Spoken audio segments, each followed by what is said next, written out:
From LNN USA, it's Good Day VA, brought to you by Dunlop House. A typical day for me is making sure that the residents have their meds on time and also making sure that they have a good day. My name is Felicia Woodley, and I'm a CNA Med Tech at Dunlop House. No matter what the situation is, we always put the residents here at Dunlop House first. My work is meaningful because they'll come to me and tell me, thanks for that smile that you have on your face. I connect with them because I look at them as one of my family members. Dunlop House, more than a house, is home. Welcome to Good Day VA. I'm Carolyn Day Pruitt. I'm Gdva. I'm Samuel Pugh. We're excited to be here at the table again this week and glad that you've joined us. We'll have our local news headlines in a moment, but first let's take a look at our show this week. G, what are you bringing us in sports? Well, today we're going to be talking about a team that's making history in Europe. Well, a soccer team, actually. Soccer team. All right, awesome. We're looking forward to that. Sam, what's our table talk today? So last week, a shooting in Prince George resulted in a car crash that killed 3 area teenagers. And that incident raises the question, what's driving youth crime and violence in the Tri-Cities, and what is being done to address it? It's a deep topic, and I think it's on everyone's minds after such a terrible incident like this one. We'll have all that and more when we come back.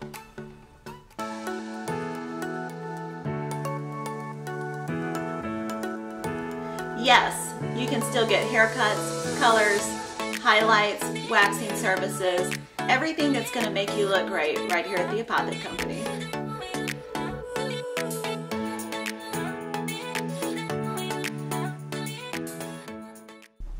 Welcome back to Good Day VA. Let's take a look at this week's top headlines. Last Friday evening, April 28th, 2 men were wounded in a drive-by shooting in the 1100 block of East Booker Circle in Peturgsburg. Both of the victims were on a porch at a house on that street when shots were fired from a passing car. Their injuries were not life-threatening. Police are asking for the community's help in solving this case. If you have any information about the incident, contact Petersburg PD at 804-732-4222 or Crime Solvers at 804-861-1212. On Saturday, April 29th, 2 individuals were stabbed at the Virginia Motor Sports Park in Dinwiddie County. One victim had to be taken to the hospital, while the other's injuries were minor and able to be treated on site. A suspect has been taken into custody, but the Dinwiddie Sheriff's Office continues to investigate. An arrest was made over the last weekend in the case of a hit-and-run that occurred last Friday morning. Around 8:30 a.m. on April 28th, a 5th grader walking in a crosswalk outside of Pleasance Lane Elementary was struck by a blue vehicle. The vehicle stopped briefly but then drove away. On Saturday the 29th, Petersburg police arrested suspect Robert Macklin, age 79. He is being charged with felony hit-and-run. The student suffered minor injuries. The Petersburg Fire Department is rolling again, literally. The City Council approved funding for a replacement unit for the troubled ladder truck plagued with frequent breakdowns. According to a post by the Petersburg Professional Firefighters Association on February 22nd, the crucial funding needed to update the department's fleet was made available over several weeks, and a 2000 model 100-foot tractor-drawn aerial ladder secured. The ladder truck will be up and running after the vehicle has been upfitted and personnel trained. According to a source inside the PFD, the administration found an option for the tractor-drawn aerial ladder truck, often referred to as a hook and ladder truck, out of California. The city flew 2 individuals out to approve and purchase the apparatus. The truck is currently being upgraded and expected to be placed into service in a few months. The City Council has also approved and established a lease purchase agreement for a Pierce stock fire engine. The apparatus is currently in production and is expected to be in service within the next few months as well. The ladder truck and new engine will replace 2 current pieces of equipment that will be moved to the back line to strengthen the reserve fleet. Interim Fire Chief Chris McGann, the local 2773 Petersburg Professional Firefighters Association, City Manager March Altman, and City Council members collaborated on the effort to secure the crucial apparatus. Prince George County officials are getting the word out about a voting location change in the county prior to the June 2023 primary elections. Voters that live in the Jefferson Park precinct have previously voted at Faith Baptist Church on Middle Road. Now, however, Jefferson Park voters will cast their ballots a short distance away at the new Middle Road Elementary School instead. Those voters impacted by this change should receive a notice in the mail from the Prince George County Registrar's Office. This Saturday, May 6th, the Prince George Farmers Market will open for the season, kicking off with a special teacher appreciation event. The market takes place at the Scott Park Pavilion behind the courthouse complex from 9 a.m. to 1 p.m. each Saturday from May through October. The market features over 50 vendors and will host special events and themed market days throughout the 2023 season. Hopewell is celebrating the world of comic books with a street festival this year. We go to Chai Gallahan for the details. We are here in downtown Hopewell at the Time Capsule Comic Book Store, adjacently located with the Silver Unicorn Gaming Store. And there is a special event going on this weekend. What's happening, Rick? This is Rick Ralston, by the way. Hey, nice to meet you. It's Free Comic Book Day. You've probably seen a couple of videos we've done in the past about it, but this year we're making it extra special. Not only can you come in the shop and find all the free comic books and all the sale comics, we are closing down the road here on East Broadway, and we're having a good old-fashioned street festival. Wait, so this is Free Comic Book Day Festival? Correct, yes. It's not only the store, although you definitely want to come here and get the free stuff and take advantage of the great sales that we always have, but we're going to have about 20 vendors. We're going to have a couple food trucks. You know, it's just going to be like if you come to the third Thursdays, there's going to be a lot of people there. There's going to be other comic book vendors. There's going to be Pokemon card vendors, sports card vendors, Yu-Gi-Oh, Magic, a lot of crafted items, so, you know, handcrafted items. We've got an anime club coming down from DC to set up here. We're going to have, a whole bunch of stuff, at least 2 food trucks. So lots of things that fit generally within the wheelhouse, but I would say a little something for everybody. Even if you're not a comic fan, you could probably find some vendors here. If you've come to the third Thursday events or stuff like that, you can expect that kind of vendor selection. You know what it sounds like to me? It sounds like right here in Hopewell, you've got a micro Comic-Con going on. Yes. For this area. Yes, but it's not just comic dealers, so there's going to be a lot of crafted items and stuff for, you know, if your wife, girlfriend, you know, isn't necessarily into that. There'll be stuff for her to do as well. Lamb Arts is going to be setting up some activities for the kids, so there's going to be a whole lot of stuff going on. I've been working on getting this running for a couple years. We're partnering up with the Hopewell Downtown Partnership to run this, so, you know, it's going to be run really well. And I'm super excited, and I hope everyone comes out because it's going to be an absolute blast. And that's this Saturday, May 6th, right here in downtown Hopewell. This Saturday, May 6th, you can find the information on the Time Capsule Facebook page, on the Hopewell Downtown Partnership page, and a lot of other places. It's going to be from 12 until 5 p.m., and it's going to be an absolute blast. Make sure to come in the shop to get the free comics, but also shop around, check out all the cool vendors we have coming. It's pretty self-explanatory, though. Show up, get some free stuff, take advantage of some great sales, shop at the vendors, and just have a great day. That sounds like a plan to me. This is Chai Gallahan with L&N USA and Good Day VA in downtown Hopewell. Peturgsburg secured their 3rd straight win Saturday, putting the Cavs solely in first place in their division and in the conference. After losing by 3 to the North Carolina Capitals at home early in the season, Peturgsburg took the redemption tour on the road and soundly defeated the Caps on their court 132-123. 6 Cavs finished in double digits, including Elijah Moore with 40 points, Jaleel Nelson with 27 points, including a 17-point fourth period frenzy, and Tavon Mealy with 21 points. The physical confrontation on the court controlled the tempo of the game, with the Cavaliers dominating the iron. The Caps secured 11 threes, but the Cavs owned the paint, scoring 45 baskets inside the arc. The Southwest Division primetime players hold the best record in the league at 9-1, followed by a tie between the Southeast Division Carolina Thunder and Petersburg Cavaliers, both 7-2. Playoff fever is approaching, but several games remain that could change the playoff picture for many teams. Lace up, Cavs fans. It's going to be a wild ride to the championship. That's it for this week's headlines. We'll take a look at weather and sports when we come back.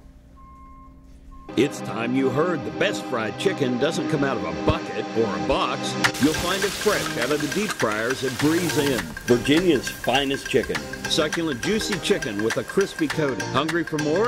Try our pulled pork barbecue, real Philly cheesesteaks, and mouth-watering burgers. Home to Virginia's finest chicken. And oh yeah, we've got a convenience store too. Welcome back to Good Day VA. Last week, Prince George Police responded to the Pine Ridge Mobile Home Park for reports of shots fired into a dwelling. When they arrived in the neighborhood, officers spotted an SUV driving away quickly from the scene and followed it. When they caught up with the vehicle, it had crashed, flipping and rolling into trees along Route 156. The driver and front seat passenger died at the scene of the accident, and the back seat passenger was transported to the hospital. That third teen died this past week. Police found a firearm in the crashed SUV. Gentlemen, this is a terrible incident, so tragic for everyone involved, and it raises the question in everyone's mind, what is driving youth violence and crime in the Tri-Cities? G, you first? Well, No, I want to digest this I got a little one. bit. So, this is a complete misinterpretation and misunderstanding of human psychology. Teenage boys are complete maniacs, okay? That's who you sent to go kill the tigers when your livestock was disappearing, right? Because they might even do it, and they might even live, and they may even recover. So we have to have the restraining forces of dads keeping these idiots from completely burning down society. I know I was an example of that, and probably without my dad, I would have run around and burned down all my neighbors' sheds just because it was full moon. Okay, we're dumb. So once you stop valuing dads strangling their idiot teenagers to keep them, metaphorically speaking, then yeah, I mean, this is what happens. This is just wildness, right? This is no restraint. In this situation, and that makes absolute sense, but I think that we're in a space or in our society where there are a lot of broken homes and dads aren't, dads aren't as present as they used to be. We don't have full families or in a lot of these neighborhoods like we did, back when maybe you and I were growing up. And we have to take a look at, if that's the situation, if that's the case, we have to take a look at what is pulling these dads and these fathers out of their homes. How are these homes being broken? And just to be fair across the board, lack of dads at home impacts teenage boys, but it also impacts teenage girls just in a different way. Absolutely. I just wanted to go over real quick. According to youth.gov, causes of youth violence include abuse, whether that be physical or sexual or emotional, violence in the home, poverty, racism, and oppression. This is what they list as some of the potential causes of youth violence. What do we think about that, and how does that tie in?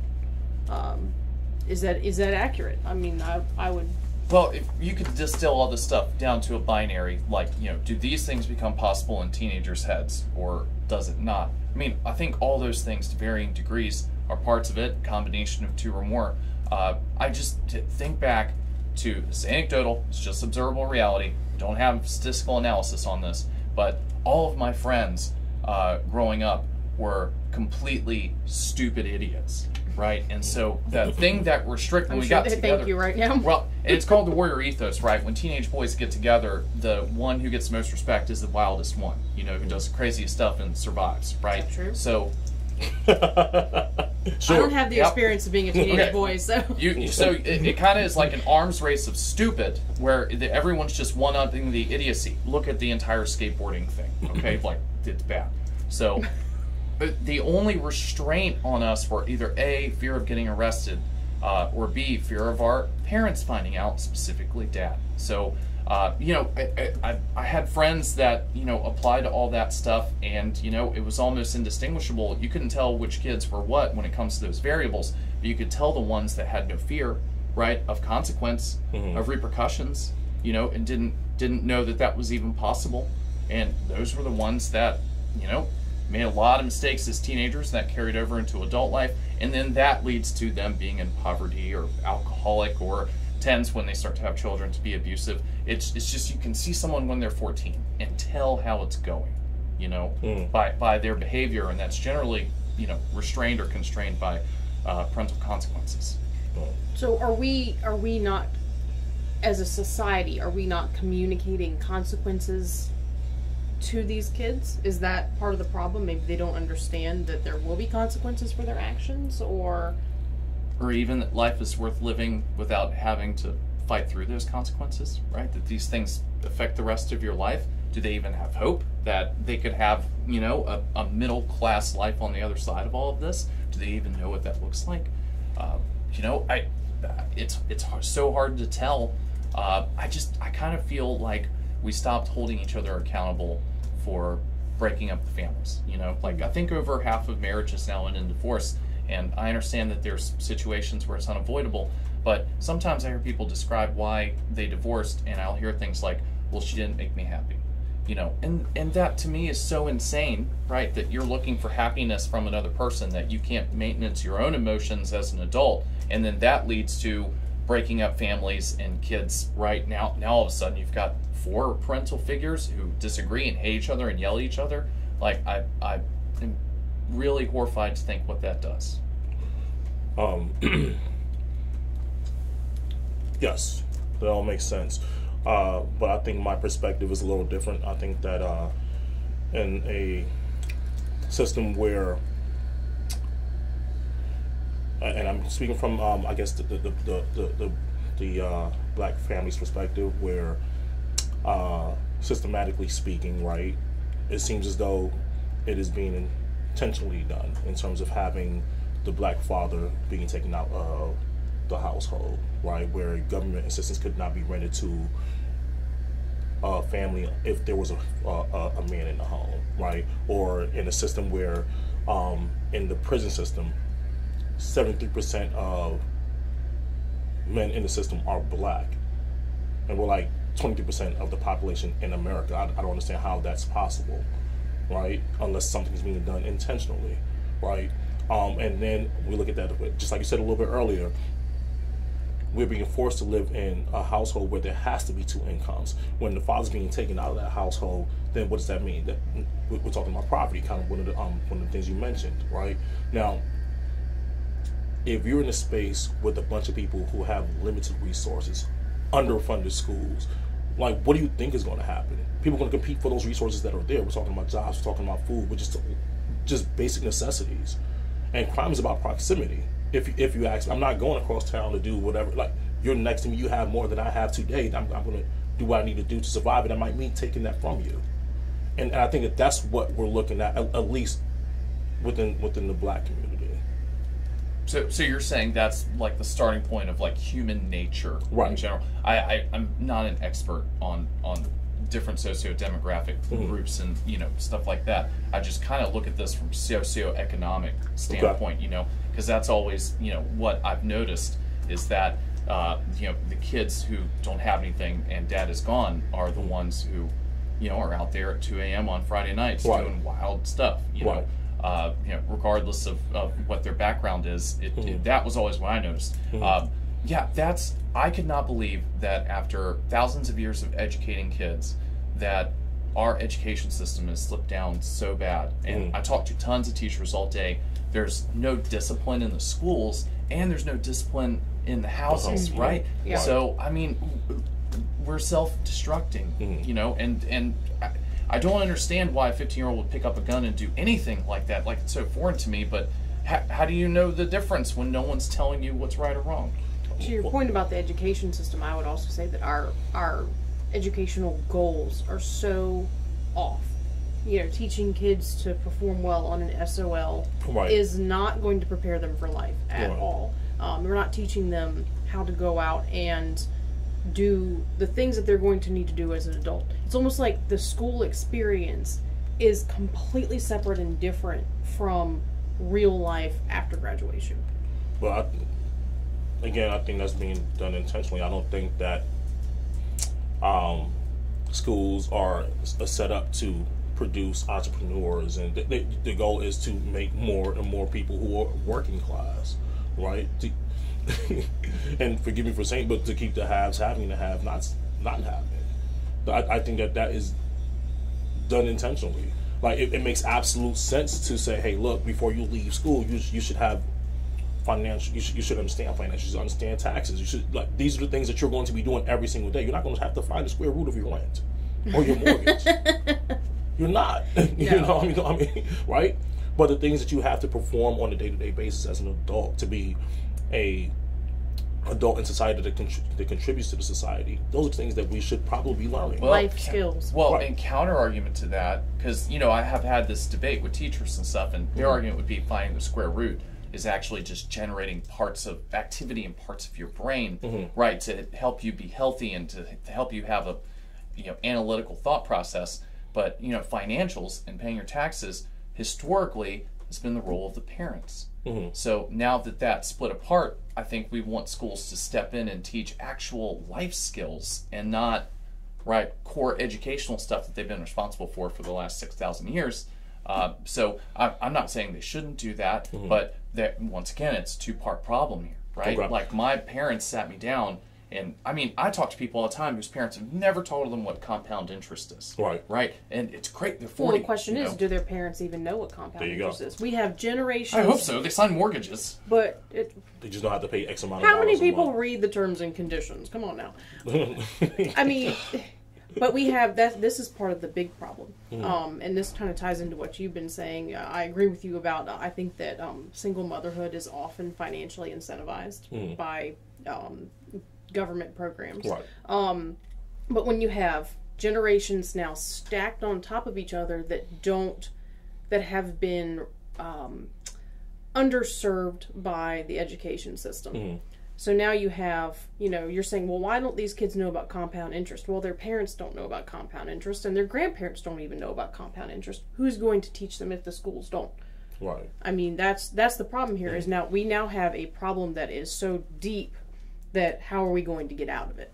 Right. How are we going to climb out of that hole? The priority in schools is the outgrowth of culture, and I think postmodernism over the last 50 years, has completely devalued bettering yourself and being intelligent. Of course it has, because at the bottom of postmodern, if you dig through postmodernism, the bottom line is nothing matters. Nothing matters, right? If that is the foundational premise of your entire society, nothing matters, then of course your society is going to collapse. Right. This is it. This is what we're the first country to have postmodernism really take over the academic world, and it's been, we've had 3 or 4 generations of it now, and we have screen addicted a country with no shame, and like the shame has been sucked out. No one holds each other to any kind of standard. Yeah, the shame has been. Did you see any pictures from the Met Gala? I mean, come on now. It was a kitty. I saw a kitty. Yeah. Doja Cat. All right. Yeah. Let's talk now about some strategies. So according to the CDC, prevention strategies for youth crime and violence, promoting healthy family environments. That ties in heavily to what we've said. Yep. Quality early childhood education. Strengthening youth skills, mentoring and programs that promote positive activity, protective community environments, and then also intervention in order to lessen the impact of bad things that are happening, harms that are happening, in order to prevent future risks. So in the cases where maybe somebody has experienced, violence in the home, helping them to address that before it internalizes and becomes a problem for them in the future. So what do we think about some of these? I also want to mention, because here locally this has been a big topic, the police athletic leagues.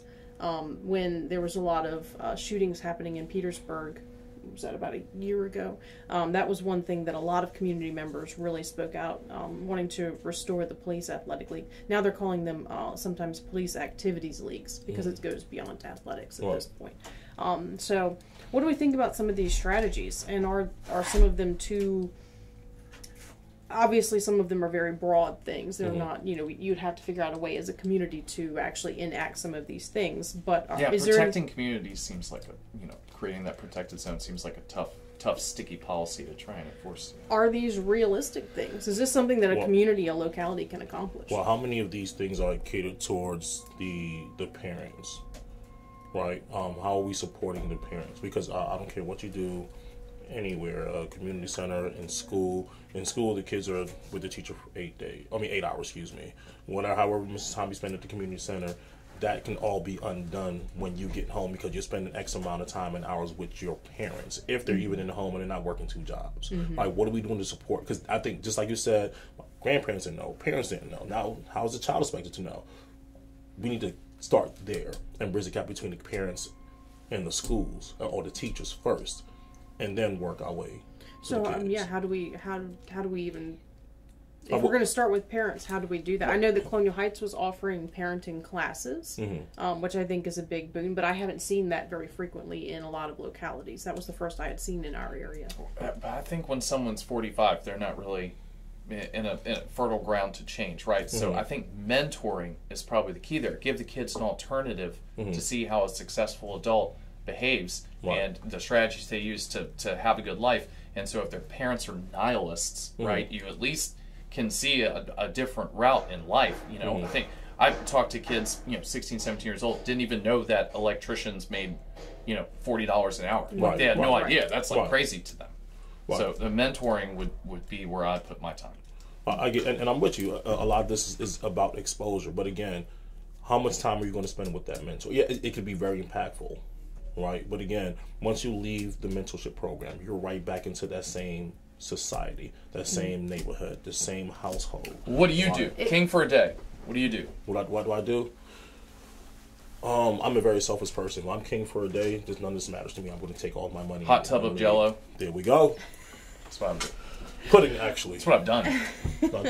I would say I think that the key in this would be to intervene at the right moment. What does that mean? I think that catching some of these young people when they're ready to strike out from their parents' home, so they're kind of leaving that sphere of influence, and then that's when you need the mentorship programs to come in and start to retrain them while they're still young enough to be moldable, and teach them new ways of parenting so that as they move forward and become parents, they can break the cycle. I think that is too late. You think it's too late? I think it's too late. Well, how do you? What do you do? Yeah. So again, going back to what I was saying. You earlier, have flamed all of our ideas so far. I want to hear your proposal here. Screw what you're talking about. It's all wrong. I'm right. I'm big. You're small, and there's nothing you can do about it. I'm married. I'm fine with that. Good. Now, again, with the marriage thing, no one believes him. No, I'm kidding. Joking. Now, again, we need to target the parents and bridge the gap between the parents and the teachers. If I am king for a day, we're enforcing parenting mentorship programs, parenting counseling programs. Who goes and does this? The state or neighbors? No, the state. The state? Yes. So you want the state this is a policy to thing. go into people's houses? Yes. Oh boy. Yes. Oh boy. That raises another question. That's the not their things role. I'm pretty sure we do. If we are looking to change the narrative of if we're looking to make waves and change society, something like that big has to happen. Like there's no other way around it. Otherwise, this is going to continue to be a snowball effect that just continues to get worse and worse. This should come from neighbors and peers and peer pressure and society in general. You can't affect change from the top down. So who peer pressure doesn't work when there's no more shame. Exactly. Right. So let's bring shame back. Who's to say that you are better than me? Who's to say that you can tell me how to parent my child? But who's to say that a bureaucrat in the state knows your life better than you do? Yeah, the state's just everyone says the state, but it's made up of individuals. I understand when there is an agenda for other things, it's okay for the state to do whatever. Well, by the way, I think that's the whole point between postmodernism is that there is no difference between good and bad. Right. There's totally an observable reality about who is good and who is bad and who should be giving advice and who is not. I know a lady who raised Iranian immigrant, raised a doctor, a lawyer, and a professional choreographer, right? And and own their own business, a deli on Broad Street. I mean, that's amazing. Like that's the guy who should be giving advice. You know, that's the lady who should be teaching other moms what to do. They came to the country.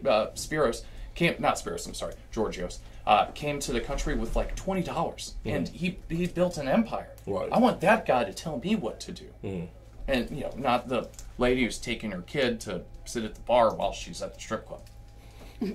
I've seen it. All right. Any last comments, or are we wrapping it up with that? I was so disturbed. When I was a parent, I was a kid, I would probably want to go to the strip club, not the bar. Yeah. Take me to the strip club with your mom. He didn't serve him alcohol, but he was eating onion rings. All right. But look. Hang on, we gotta go. So we'll argue about this after we close this. We have to go? Okay. Yep. All right. That wraps up our table talk for this week. If you'd like to be notified when our videos drop, be sure to subscribe to our YouTube channel and also click that notification bell. You can also catch the show at lnnusa.com. We'll be right back with Uncommonwealth. There's no place like home. That's why BSV created a simple online process where you can easily get pre-qualified for a home loan without entering a branch. Visit bsvnet.com and see how much you qualify for. Be a homebody with no sweat mortgages from BSV. Hi, I'm Dr. Sandy Elba. And I'm Dr. Adam Elba. We're chiropractors, and we love what we do. We change lives on a regular basis. We go from pain relief all the way to wellness. We work with the cause of the problem, we help solve the problem, and put your life on a whole different path. If you're concerned about your health in any way, or you just want to be healthier all the way around, come see us, Chester Family Chiropractic Center.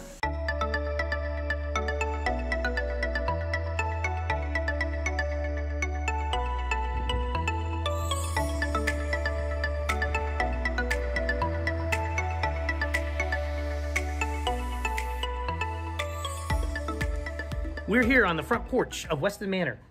Let's take a look inside and see what we can find.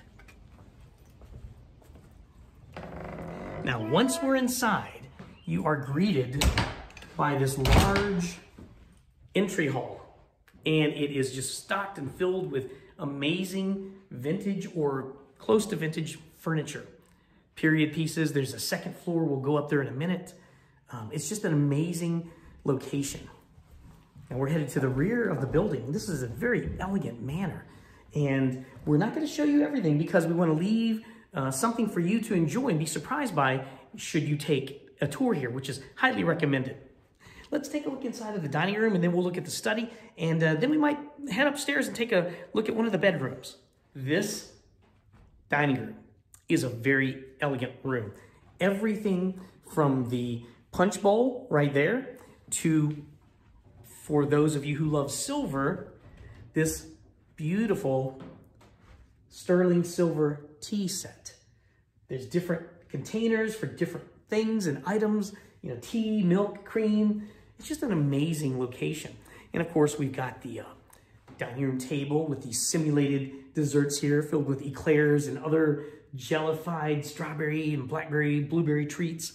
And of course, a fireplace, some vintage porcelain, dinnerware, and now right next door is the study. It's another one of my favorite rooms because I happen to be a big fan of libraries and books. And that's what you're going to find in here. Imagine having a fire going in this fireplace and you're sitting down in this chair reading a good book. There's a desk right here with some books and some items on it. And this is my favorite part of probably the entire mansion is this enclosed bookcase filled with lots of good old-fashioned books, right? So yeah, imagine there's a fire going on in the fireplace and you're cozied up to a book right next to the desk with a candle going and it's snowing outside or it's springtime outside like it is now. Okay, let's go take a look upstairs and see what's going on up there. We're here in a bedroom on the second floor of Weston Manor. And look at that view. What a view. The back lawn slopes down to the Appomattox River, and then there's a long pier. We'll take a look at that in a little bit. Now, this bedroom also features antique furniture and this nice decorative and elaborate study area. Here's a quick peek at another bedroom here. In this bedroom, you've got some more. You've got a chest of drawers, another set of chairs.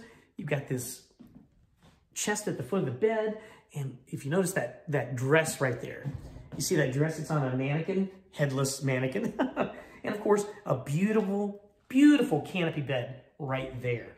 Now, we are not going to show you every room because we don't want to spoil the surprises. But this, when you take a tour at Weston Manor, you're going to have an experience. Now, one thing I should tell you about Weston Manor as well. There are reports that it is haunted. People have come in here with paranormal investigative groups, and they have investigated for paranormal activity. And some results are claimed to have been found, including electronic voice phenomenon. That's when you record something and no one hears anything and everybody goes silent, leaving the digital recorder on. And then when they go review the audio files, a question that was asked, or in a moment of silence, a voice that wasn't there at the time of recording will come out and say something in a whisper. All right, now, this is the part that really takes your breath away when you come here in person. Not only do you see the back side of the house, which is just as beautiful and very similar in design to the front, but there are big oak trees here. But this big oak tree stands out from the others because it's the highest up on the slope. And there's also a gift shop over here as well. And that's the boutique right there. A little gravel path leads to it. Very interesting building. Let's go take a look inside of that. Now, once inside of this beautiful, elegant boutique, you will find all manner of things. And I believe that's the name. They've got clothing, they've got jewelry, they've got soaps, some crafts, very stylish things in here. And it's just an experience. It's a very well-decorated place. There's a great ambiance in here. And another aspect of taking a tour of Weston Manor, and you can come here and visit the grounds any day at no charge. If you want a tour, I believe there's a small fee, but it's worth it because there's a lot of history here. But just walking around the grounds is a very exciting experience for me. And you're going to get a little bit of exercise, especially if you go down that hill like we're about to. There are some stairs that bring you down the slope to the river. So you are going to get a little bit of a leg workout, which is good. It's not too bad. It's not really that bad, but it's very scenic. Just you have to be a little careful. And it's worth it, though, because once you get down into the river, the view is absolutely fantastic.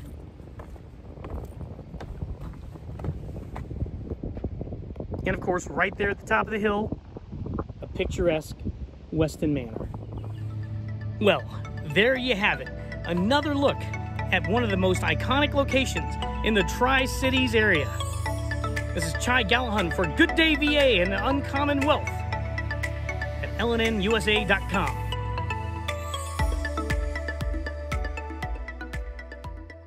Today's show is brought to you by our friends at the Cloud Factory, who take a customized approach to their customers. They know not everyone is alike, and neither are their needs. So, the Cloud Factory focuses on what's best for you when it comes to CBD, hemp-based products, vapor nicotine, glassware, and just about anything, providing alternative routes to a healthier you. So here at Titan Auto and Tire, we're a full care automotive repair center, full maintenance items anywhere from an oil change, state inspection, and also full engine replacement. Titan Auto is different because of our customer service mainly. I mean, we have some of the best trained and qualified techs in the area. Our three main focuses are customer safety, customer service, and community. Knowing that you're going to put them first and it's not about the dollar. That's it for this week's show. We appreciate all of our viewers and thank you for tuning in. If you enjoyed the show, subscribe to us on YouTube and follow us on Instagram and Facebook. And a big thank you to all of our sponsors, especially Dunlop House, for making the show possible. We'll see you again next Friday. In the meantime, have a good day, VA.